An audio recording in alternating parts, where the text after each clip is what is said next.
les réponses communautaires. Donc, je vais m'efforcer de me coller le maximum possible à la réalité communautaire en utilisant un langage que eux, ils peuvent comprendre de sorte qu'ils puissent valider ce que je vais présenter. Face à cette réalité, les communautés travaillent régulièrement à développer des stratégies qui puissent vraiment les aider à se maintenir dans leur contexte, à se maintenir dans leur localité, à rester dans leur village. Parce qu'ils ne peuvent pas changer de village à cause de ce qui se passe dans leur communauté. Des groupes armés dans les villages voisins qui font frontière avec les localités, notamment dans les villages comme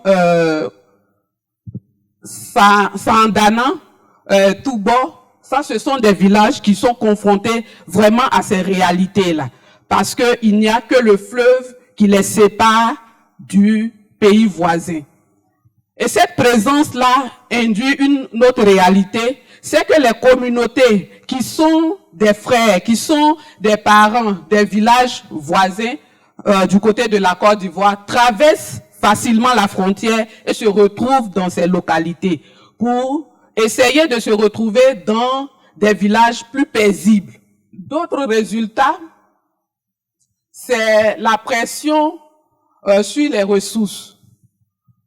Et je le disais dans l'élément qui vient de passer, que les communautés se déplacent et viennent dans les villages de Toubo, de Sandana et tout ça.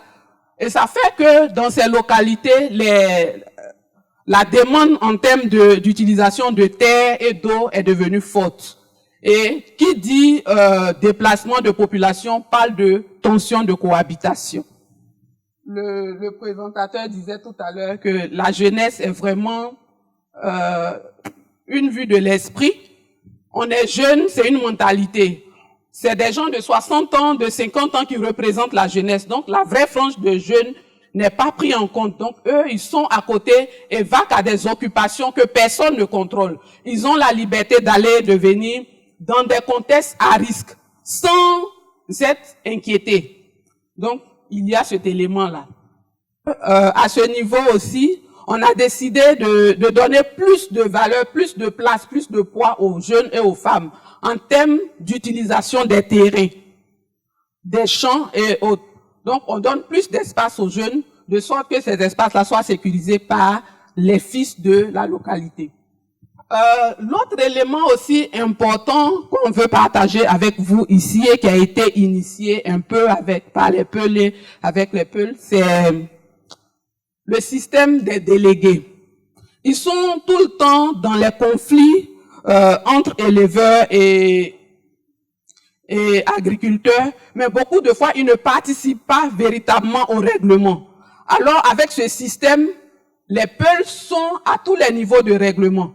Dans les villages, ils ont des représentants qu'ils appellent délégués. Lorsqu'il y a un problème, ce délégué est chargé de régler au niveau local dans le village avant que ça ne passe au niveau supérieur. Et ça fonctionne assez bien dans le Bunkani, sauf 2 villages où ça ne marche pas. Mais généralement, ça fonctionne assez bien dans le Bunkani et c'est quelque chose qu'il faut regarder de très près. Et il faut valoriser la participation des femmes. On est dans des contextes où la femme est vraiment au dernier plan. On ne demande pas leur avis, tout comme les jeunes. Quand je dis jeunes, je parle des moins de 35 ans.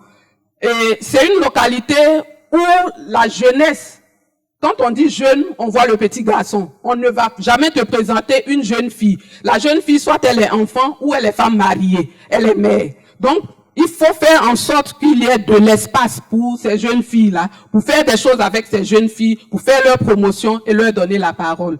Il faut aussi créer des formations, voilà, pour les femmes, pour des garçons, pour les jeunes en général. Merci.